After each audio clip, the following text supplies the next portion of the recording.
बिस्मिल्लाहिर्रहमानिर्रहीम। Dear student, अस्सलाम वालेकुम। जैसे कि हमने अपने पहले वाले 2 लेक्चर में डिटर्मिनेंट डिस्कस किया और साथ में प्रॉपर्टीज़ ऑफ डिटर्मिनेंट भी डिस्कस किया, तो 5 या 6 प्रॉपर्टी थे, वो आप अच्छी तरीके से उसको नज़र रखिएगा। तो आज के लेक्चर में उन्हीं प्रॉपर्टीज़ से रिलेटेड हम कुछ क्वेश्चंस करेंगे आपके बुक्स एक्सरसाइज में से। तो कुछ क्वेश्चंस मैं यहाँ से करवा दूंगा, कुछ क्वेश्चंस आप घर पर ट्राई करेंगे तो आपको प्रैक्टिस भी हो जाएगा। तो आपके बुक का जो एक्सरसाइज जो है वो है एक्सरसाइज 4.1। एक्सरसाइज 4.1 सिंपल सा एक्सरसाइज है। इसके बाद जो नेक्स्ट एक्सरसाइज है वो थोड़ा इंपॉर्टेंट है।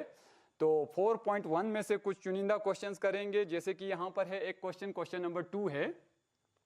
ये है कोई डिटर्मिनेंट दिया हुआ है आपको और इसके जो एलिमेंट्स दिए हैं वो दिए हैं cos theta minus sine theta, cos theta minus sine theta, sine theta cos theta.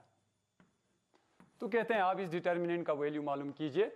तो हमें पता है कि ये डिटर्मिनेंट जो है एक्चुअल में एक सिंगल नंबर को रिप्रेजेंट करता है, तो वो सिंगल नंबर हमें मालूम करना है।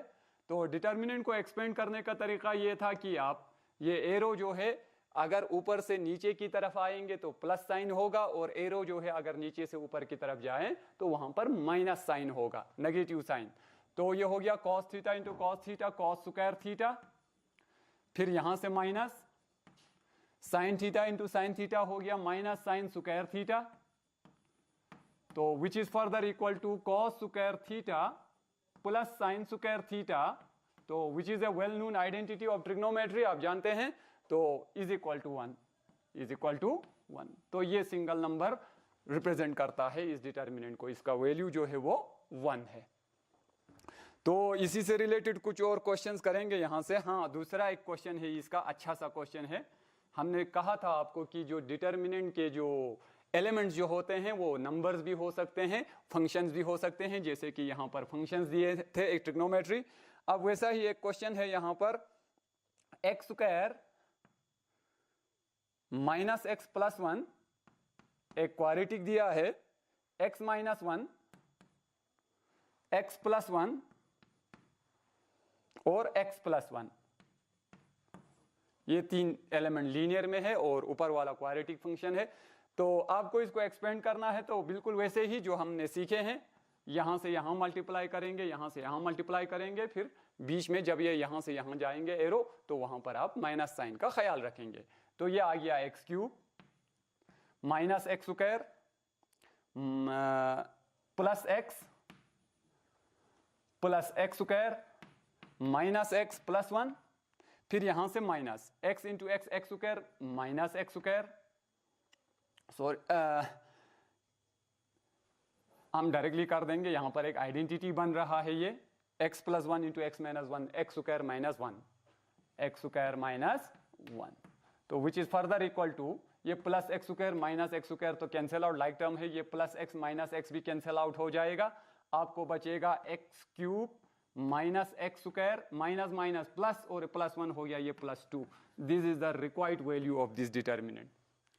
ये जो है इस डिटर्मिनेंट का वैल्यू होगा। ठीक है, बहुत आसान सा है। तो इसी एक्सरसाइज में से लास्ट क्वेश्चन करेंगे हम, कुछ एक क्वेश्चन और करेंगे इसी एक्सरसाइज में से।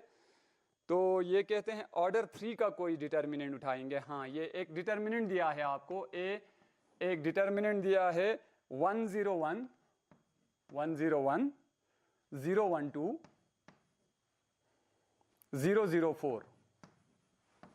तो आपको शो करना है, show that determinant of 3 times a is equal to 27 times determinant of a। ये आपको प्रूव करना है। ठीक, एक प्रॉपर्टी भी है, ख्याल रखिएगा। तो पहले लेफ्ट हैंड साइड उठाएंगे, देखेंगे क्या होता है। ये कहता है determinant of 3 times into a। तो आपको इस डिटर्मिनेंट के एलिमेंट्स को 3 से मल्टीप्लाई करना पड़ेगा। तो ये आ जाएगा 3 1 जा 3, 0 3 1 जा 3, 0 3 3 2 जा 6, 0 0 3 4 जा 12। ठीक, तो इसको एक्सपेंड करेंगे। एक्सपेंड करते वक्त ख्याल रखिएगा डिटर्मिनेंट को कि जिस रो या जिस कॉलम में आपको ज्यादा से ज्यादा 0 नजर आए, आप प्रेफर करेंगे कि वहां से इसको एक्सपेंड करें। इससे हमारा जो मैनिपुलेशन जो है, कैलकुलेशन जो है, वो बहुत कम हो जाता है। तो मैं देखता हूं कि आप यहां से भी इसको एक्सपेंड कर सकते हैं, यहां से भी, क्योंकि इसमें मुझे दो दो जीरो नजर आ रहे हैं। तो expanding along C1, expanding along C1, यानी C1 से मुराद यहां पर कॉलम 1 से है। तो कॉलम 1 से एक्सपेंड करेंगे तो 3 के साथ आएगा ये, और ये क्लोज होने के बाद 36 इंटू -0। तो बाकी मैं लिखूंगा नहीं, क्योंकि 0 के साथ जो भी टर्म आएगा वो वेनिश हो जाएगा, इसके साथ भी जो भी आएगा वो वेनिश हो जाएगा। तो 3 6 18, 108 आता है। इसका लेफ्ट हैंड साइड का वैल्यू, इस साइड का वैल्यू 3 टाइम्स डिटर्मिनेंट ऑफ ए का वैल्यू जो है मुझे आया 108। तो अब इसका RHS उठाएंगे। RHS कहता है 27 times determinant of A, 27 times determinant A. तो मेरे पास है 101, 012, 004, ये रहा। तो 27 टाइम्स। अब हम इसको फिर वही C1 के साथ एक्सपेंड करेंगे, क्योंकि इसमें दो जीरो नजर आ रहे हैं। तो इसके साथ एक्सपेंड करने के बाद 1 के साथ आएगा, 4 1 जा 4 -0, तो यह आ गया 27 into 4, which is again equal to 108। तो आपने देखा लेफ्ट हैंड साइड का वैल्यू भी 108 आता है, RHS का वैल्यू भी 108 आता है। दैट मीन्स ये जो इक्वेशन जो है ये सेटिस्फाई होता है, सही है, ट्रू है, हमने प्रूव कर दिया clearly. Left hand side is equal to right hand side. तो इस तरह आप इसको दिखा सकते थे, ठीक है। नेक्स्ट जो है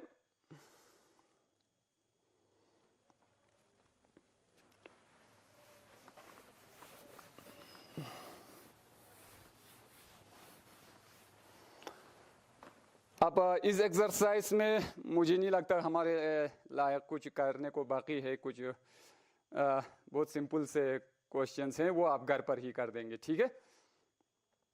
तो थोड़ा आगे और बढ़ते हैं और नेक्स्ट एक्सरसाइज पर जाते हैं। ये एक्सरसाइज बहुत ही इंपॉर्टेंट है, एक्सरसाइज 4.2 आपको एग्जामिनेशन पॉइंट ऑफ व्यू से बहुत इंपॉर्टेंट है। इसमें से एक क्वेश्चन जो है तकरीबन मेरे पिछले 10-12 साल से देख रहा हूं, हर पेपर में इस एक्सरसाइज में से कोई ना कोई क्वेश्चन तो होता ही है। इसमें से भी ये क्वेश्चन कहता है using the properties of determinants and without expanding prove that, कि आपको लेफ्ट हैंड साइड और राइट हैंड साइड आपको प्रूव करना है। तो इसके जो कुछ पहले के कुछ क्वेश्चन है, बहुत सिंपल से क्वेश्चन है, वो आप खुद कर देंगे। मैं थोड़ा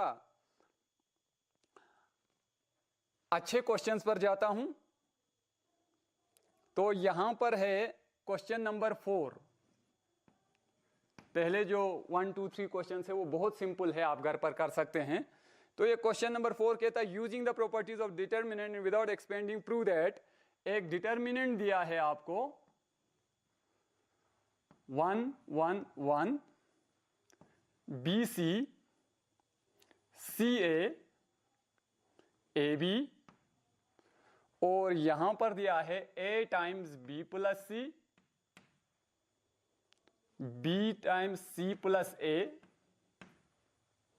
C times A plus B। तो आपको प्रूव करना है कि ये 0 के बराबर है। एक तरीका तो है जो आप यूजुअल कर सकते हैं कि आप किसी भी रो या किसी भी कॉलम से आप इसको एक्सपेंड कर दीजिए, आपका मैनिपुलेशन जो है वो थोड़ा लंबा हो जाएगा लेकिन आंसर निकलेगा, ये 0 आ जाएगा, ठीक है। लेकिन यहां पर क्वेश्चन कहता है आप यूजिंग प्रॉपर्टीज ऑफ डिटर्मिनेंट, जो हमने 5 प्रॉपर्टी पढ़े थे, आप उनका इस्तेमाल करके इसको दिखा दीजिए कि ये डिटर्मिनेंट जो है वो 0 के बराबर है।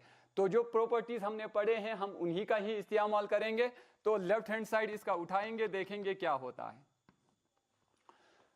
तो इसका लेफ्ट हैंड साइड जो है आप देखते हैं यहां पर 1 1 1 है, यहां पर BC CA और AB है, और यहां पर ये टर्म्स मौजूद है। तो एक प्रॉपर्टी कहता था कि अगर किसी डिटर्मिनेंट का कोई भी 2 रो या 2 कॉलम जो है अगर वो आइडेंटिकल नजर आए तो आपको कुछ सोचने की जरूरत ही नहीं पड़ता है, वो डायरेक्टली वेनिश हो जाता है, 0 हो जाता है। तो वैसा ही कुछ करने की कोशिश करेंगे। तो इसमें 1 1 1 को हम ऐसे ही रखेंगे, पहले हम वो ऑपरेशन लिखेंगे 1 1 1 BC CA AB।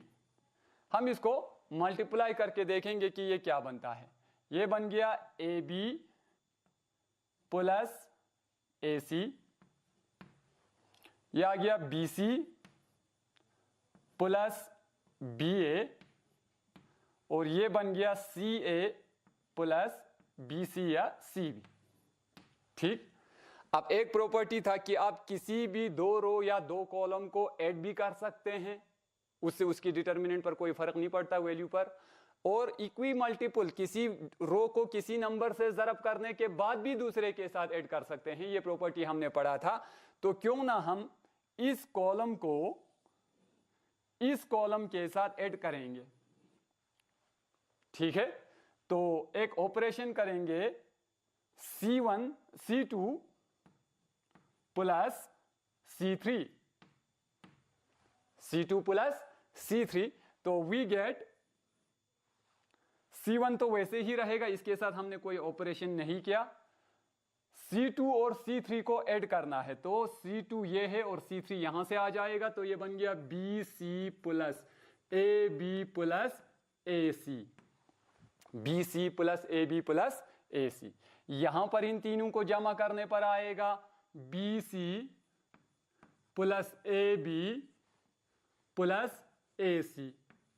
यहां पर इन तीनों को जमा करने पर आएगा BC plus AB plus AC। अब आप देखते हैं, अभी तीसरा कॉलम है मेरे पास, ये है AB plus AC, BC plus BA, CA plus BC। ठीक, हमें इसको जीरो लाना है किसी भी सूरत में।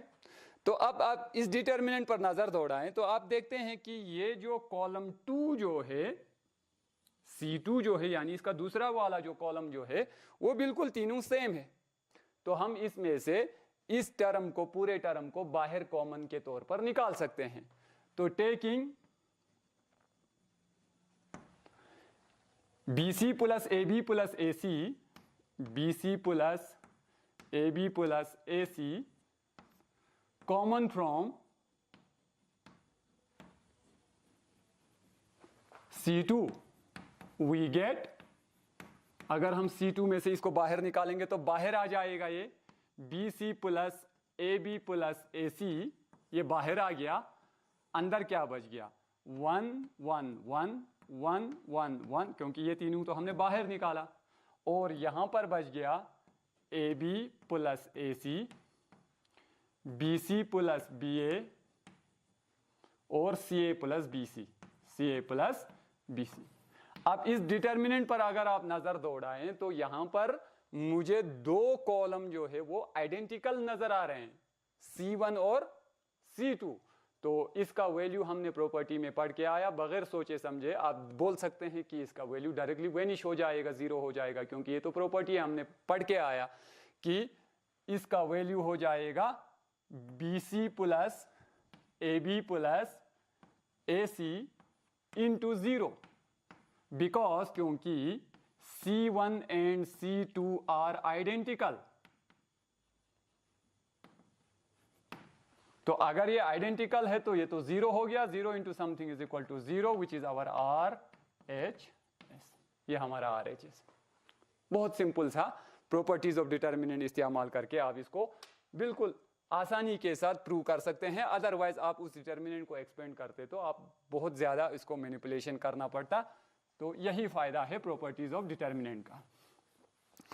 बिल्कुल वैसे ही रिलेटेड कुछ और क्वेश्चंस करेंगे हम प्रॉपर्टीज ऑफ डिटर्मिनेंट से रिलेटेड। नेक्स्ट क्वेश्चन ये हमने पढ़ा अभी,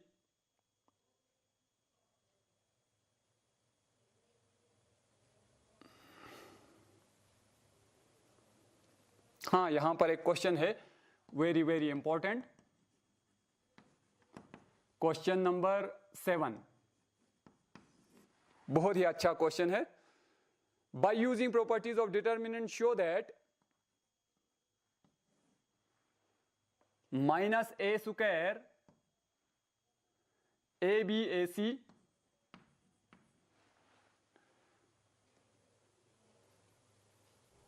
BA minus B square B C, C A, C B minus C square, और ये आपको प्रूव करना है 4 times A square B square C square के, 4 times A square B square C square. ये अच्छा क्वेश्चन है, आप इसको देखेंगे bye using properties of determinant. ठीक है, तो इसका लेफ्ट हैंड साइड उठाएंगे और इसको हमें प्रूव करना है कि ये इस क्वांटिटी के बराबर है। तो आप देखते हैं इस डिटर्मिनेंट में कि R1 में मुझे हर एक एलिमेंट में A कॉमन नजर आ रहा है, R2 में मुझे B कॉमन नजर आ रहा है, और R3 में मुझे C कॉमन नजर आ रहा है। तो taking A, B, C common from R1, R2 and R3 respectively. ठीक है, तो कॉमन निकालने पर मुझे बाहर एक A निकल आया, B एक निकल आया और C एक निकल आया। तो ये बाहर आने के बाद अंदर क्या बचा, यहां पर माइनस A बच गया, यहां पर B बच गया और यहां पर C बच गया। यहां पर B कॉमन निकाला तो यहां पर A बच गया, यहां पर B बच गया और यहां पर C बच गया। यहां पर A, यहां पर B और यहां पर C। अगेन इस डिटर्मिनेंट में देखेंगे आप कि इसके C1 में A कॉमन आ सकता है, C2 में से B बाहर आ सकता है और C3 में से C बाहर आ सकता है। तो taking A, B, C common from C1, C2 and C3 respectively. ठीक है, तो बाहर और एक ABC आ गया, एक ABC ऑलरेडी था, तो ये हो गया A square B square C square. ABC already एक था, अभी और एक बार लाया A B और C, तो ये हो गया A स्क्वायर B स्क्वायर और C स्क्वायर। अंदर जो डिटर्मिनेंट बचा वो था -1 1 1 1 -1 1 1 1 और -1, ये बच गया आपको। Now this is a very simple determinant. आप इसमें और ऑपरेशन कर सकते हैं, आप इसमें जीरो ला सकते हैं किसी जगह पर, तो उससे आपका कैलकुलेशन और भी आसान हो जाएगा। But this is a simple determinant, हम इसको एक्सपेंड कर सकते हैं इतना तो हमारे पास है नॉलेज, तो सिंपल सा है, तो हम इसको डायरेक्टली एक्सपेंड करेंगे। अदरवाइज आप इसको R1 प्लस R2 करने पर ये जीरो हो जाएगा, R2 माइनस R3 करने पर ये और एक जीरो आ जाएगा, तो इससे आपका कैलकुलेशन और भी इजी हो सकता है। लेकिन फिलहाल हम यहीं पर ही डायरेक्टली इसको एक्सपेंड करेंगे, एक्सपेंडिंग अलोंग किसी भी रो या किसी भी कॉलम से, let's it be R1, expanding along R1। तो बाहर आपका है A square B square C square. अब R1 से एक्सपेंड करने पर -1 टाइम्स ये और ये क्लोज करने के बाद ये 1 -1, उसके बाद इसकी बारी आ गई, तो ये तो -1 होता था, यहां पर नेगेटिव साइन आता था, ये और ये क्लोज करने के बाद -1 -1 हो जाएगा ये। उसके बाद अगर आप यहां से इसको देखेंगे तो ये +1 टाइम्स 1 + 1 ये आ गया। ठीक है, तो ये बन गया A square B square C square, ये तो वैनिश हो गया। -1 -1 -2, -2 इंटू -1 हो गया +2, 1 + 1 2 1 = 2, तो which is equal to 4 times A square plus B square plus 4 times A square B square C square. यही हमें प्रूव करना था। दिस इज आवर RHS, ये हमारा राइट हैंड साइड है। ठीक है, तो ये एक अच्छा क्वेश्चन था, आप इसको ख्याल रखेंगे, घर में जाके घर में आप थोड़ा इसको एक बार फिर देखेंगे तो आपको ये बहुत इजी लगेगा। अदरवाइज अगर आप इस डिटर्मिनेंट को डायरेक्टली एक्सपेंड करने पर बैठ जाते तो ये आपका बहुत टाइम खा जाता। प्रॉपर्टीज ऑफ डिटर्मिनेंट से फायदा हो गया कि 2 या 4 स्टेप में इसका आंसर जो है वो आता है, ये प्रूव हो जाता है। तो यहाँ पर हमारा इस लेक्चर का टाइम समाप्त होता है। तो नेक्स्ट लेक्चर में इसी एक्सरसाइज में से हम कुछ और क्वेश्चंस करेंगे जो कि बहुत ही इंपॉर्टेंट होंगे। तो तब तक के लिए थैंक यू वेरी मच।